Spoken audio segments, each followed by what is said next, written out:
Hello, my name is Jason Hall, and I teach sixth grade students at Sebastian Elementary School in the Breathitt County School District. My students and I, we created a podcast to talk about what we were reading in the classroom, what we were reading independently, as well as what we were researching in social studies or science classes, and what we were writing.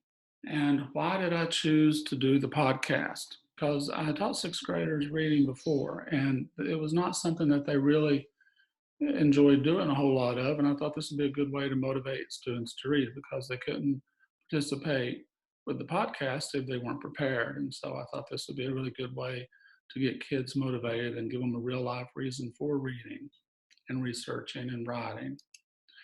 And how would it work? What we would do is the students would complete an activity or an assessment in our English language arts class or in our social studies class.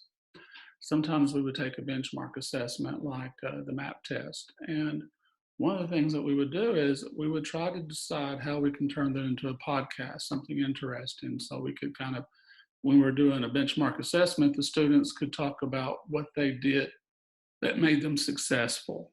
And when we would read a book, we could maybe talk about some of the characters in the book or things like that. After we did our activity or our assessment, we would decide who would get to participate in the podcast. We would make notes about what were some of the things we wanted to make sure that we included, and we would decide who would make those points. And then we would all gather around the microphones and the laptops and all that, and we would record our podcast. And it was very easy to go in and clip out things that we didn't like and patch things together. And luckily, my sixth grade co-teacher, Mr. Chapman, he has a lot of experience using GarageBand, so he was able to give us some good tutorials on how to use that. After we would make our podcast, after we would do the recording, we would share it to the file, make an MP3 out of it, and then from there we would upload it to Podbean. Podbean was our hosting site, and from there we could share it with other people. And it was very interesting to say the least. I was really surprised because one of the things I found out is that students get really, really nervous when they're sitting there in front of that microphone.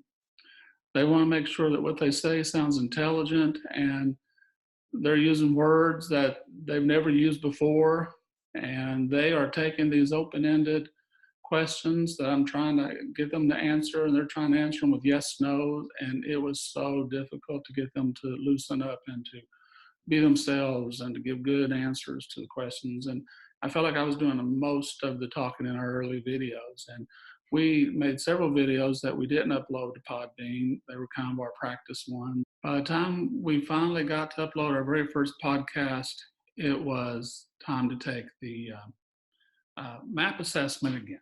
We'd taken it at the beginning of the year, and I was going to see the change in growth to see how effective it was. Unfortunately, we didn't really get the equipment in time to start doing our podcast to be able to attribute any growth to the project. Hopefully, you can look at the rest of my PowerPoint presentation, come up with some of your own conclusions. Thank you for watching.